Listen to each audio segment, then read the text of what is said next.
welcome D. Tidwell. He owns Enduro mountain biking training.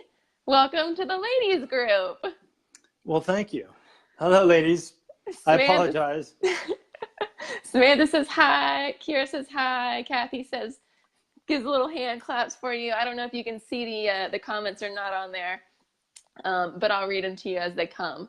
So awesome. I wanted to bring Dee in here. Dee does a lot of online fitness for mountain bikers and really helps a lot of racers as well. And so I kind of want to just to introduce him to everybody and in case anybody ever needed him. So yes. Dee, give me a little background about how you got into biking. Oh man, this goes way back. So I started mountain biking in 1991, actually, nice. In college in Chico. So, you know, the old specialized frames with the crazy triangle handlebars and all. Nice. And I got my first titanium bike while I was still in college, which I think I was the only one in Chico to have it. And Chico has great riding trails even 30 years ago. Nice. And I got hooked. I quickly realized in joining a couple cross-country races that I wasn't any good going uphill, but I seriously would pass everybody going downhill. So I quickly switched to downhill because that was emerging, actually. Mm-hmm. And so I think I did my first big race in Mammoth back in, that was probably 1994. Nice. And yeah, old school too. Like, can't even go through I started racing on that titanium bike actually with the old Manitou 2 that had the old elastomers in it, you know? The purple Manitou 2. I don't even know if half you people know what that is. I do not know. You can Google it. Yeah, that's where it started. And, you know, I've been hooked on mountain biking ever since. So that's been a long time. Nice. If anybody's been mountain biking since 1991, I want to know, show of hands. Put your hands up, put a little comment and say, I have been mountain biking. Misty, I see you on there. Way to go, Misty. I'm glad that you made it on here. Sue, hello, nice. Darling. Karen, so glad you followed us over. So, yes. Again, everybody, this is Dee, and he owns Enduro mountain biking training. So, Dee, with mountain biking and with especially downhill, I'm sure that you've had a lot of injuries along the way. What's one of the worst ones that you've had? You know, funny thing, and I thank God that I haven't had major injuries. I have a little bit of hitting trees action. But I've literally broken, oh man, I'm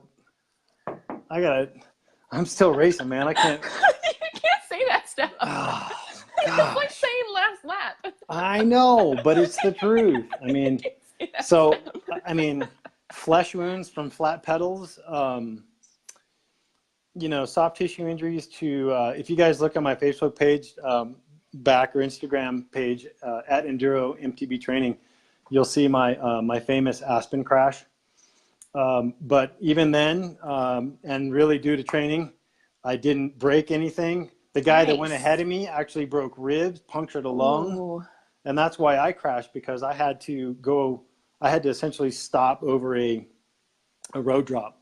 And so that's my mom taking a lateral picture of me up here like this. And I really just hurt my elbow and my shoulder, and that was about it. Damn, that's good. I am seriously lucky. So I can't say that I've sustained major injury from mountain biking, thank God. That's really good. It is. We have a couple that says hamburger shins from the pedals are the worst. I completely agree. I agree as well. Totally. We have a couple people that were biking back in the 90s as well. Helen had a light speed in the 90s. Misty, you had BMX bike in the 90s. Yeah. And on a Huffy. Samantha was riding on a Huffy. Uh-huh. I think I started on my Steel Sears 10-speed when I was young in the canyon near my house. Nice. Yeah. I was mountain biking. I think I was like 9 years old whenever I first was mountain biking. I'm mountain biking out in Sally. Way before me. That's awesome. Yeah, it was that nice stiff frame. I think that about 12 miles, I was like, I think I'm dying, Mom. All right. Kidney shake and hurt and everything, pain. Everything. Uh-huh. Oh, Kathy had her first mountain bike in 93. That's awesome. And yeah, Misty just recently got 13 stitches from her flats. Oh, brutal. Oh, those are the worst. I remember seeing that Oh. picture, Misty. That was rough. Ooh, I want to see Um, guts. I like guts. right. So, what's your favorite trail to ride downhill and to race enduro on? Oh man. Oh, that's a good question. I do like anything in the Big Mountain Enduro series, which is what I've sponsored and raced for the last 6 years as a Masters. In both Masters category, I must say, 40 and 50 plus. Nice. What are Um, all those ones? I'm not as familiar with them. Big Mountain Enduros. Where all do they go? So this year, Winter Park, Aspen Snowmass. We've got Santa Fe that they just did last weekend. They're going up to Montana this Nice. year. Usually Keystone's thrown in there. We've gone, oh, they're doing Telluride this year for the first time, Oh, sweet. actually, That's good riding which out I there. won't be able to do, which is a bummer. They actually did 5 years ago. They did the finals in Moab, and we tried to do it on the whole enchilada, but we only were able to come down the 3/4 of the way. But so really, kind of everywhere, wherever they can get permits, they try to mix it up every year and Sweet. have some of the staples as it relates to ski resorts. So Which ones of those are your favorite? I definitely like Keystone because it's rough and gnarly and steep. Winter Park's been good to me too, and that's coming up. And Aspen for sure. Nice. Yep. That's I hate awesome. Crested Butte. I didn't mention Crested Butte, but Crested Butte is torture. Yep. I've ridden at a couple of those places. I used to live out in Colorado, so Awesome. it was good times when I was out there. Yeah, well, Um, Crested Butte, it's 6,000 feet of climbing in a day for racing for 45 minutes. It's like, oh, and brutal. especially that elevation, it's a little higher too. Yeah, totally. It gets up there.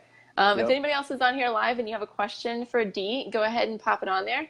And I just want to know if there's new people that are on here checking us out. Absolutely. So I if can answer injury questions too, though, so we can answer those. heck yeah. So what's the most common area that you work on for yourself that helps you with racing? Well, look, mountain biking, we are not dirt roadies. So that's my biggest message. Okay, if you want to train for mountain biking, you need to train for mountain biking. And pretending to be a roadie will not get you the same results on a mountain bike that it will as it relates to road cycling.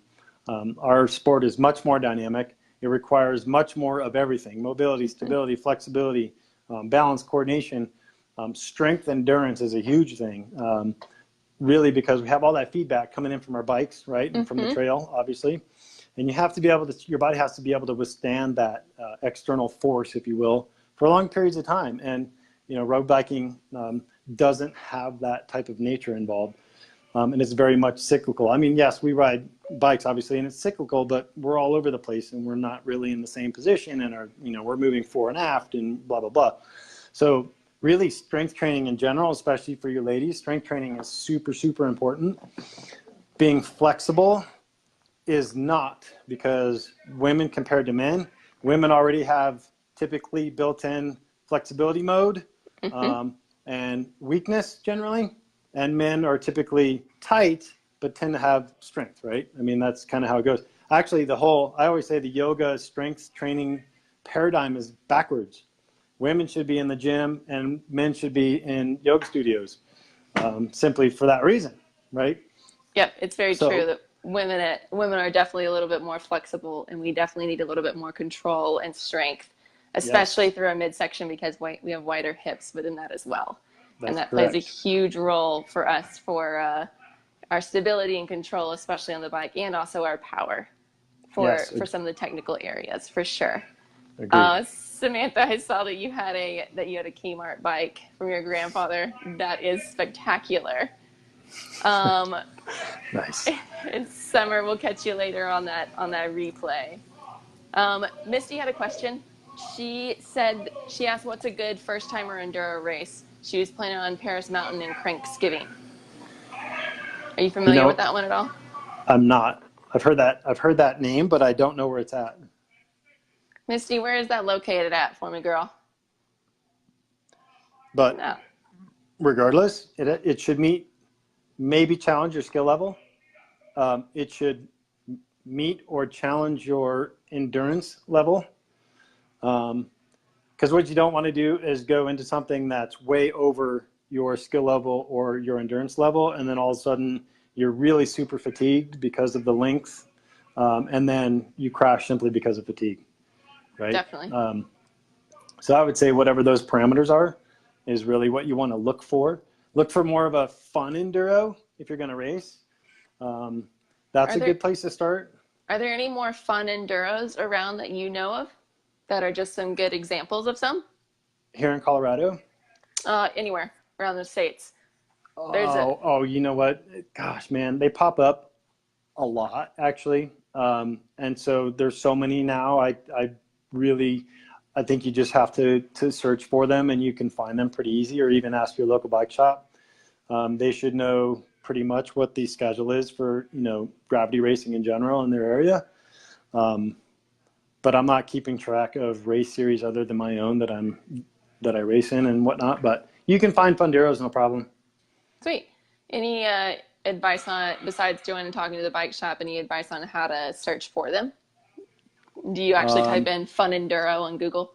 Yeah. Cool. Okay. Or, Sweet. well, Funduro and your city's location afterwards. Awesome. Yep. So I would do Funduro Denver or Funduro Rocky Mountains, for example. Funduro Colorado, something like that. Sweet. Misty said that one's the one in Cranksgiving is in South Carolina. Oh, yeah. I mean, they've got some good stuff down there with Roots and Rocks, I know for sure. But give it a try, because the other thing too is, once you sign up, you can understand what the course maps are, and you can just do if it's a 5-stage and 2 or 3 of those stages are ones that you can handle, then you go race them, you have some fun, you get your feet wet a little bit, and then you just bow out of the other 2 that might be overhead, Heck yeah. It's all about getting some experience and doing it safely to begin with. So true. Summer asked, how's the Sturdy Dirty for women? You familiar with that one at all? No. Cool. Sorry. Thought I'd ask.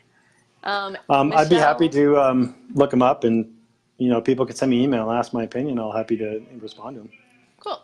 I can also help with looking up some of those too, give you a little elevation and other technical rating on them. I'm not as familiar with some of them because I'm not in the race series, but I can help with some of the elevation gain, especially if it's a little bit around North Carolina, because that's where I'm located. Yep. Cool. Michelle asks if you switch legs during your downhill. I do, actually, and I encourage my clients to do the same. So on the non-techie sections, definitely switch feet. And then once you're heading into a technical, switch back to what's comfy.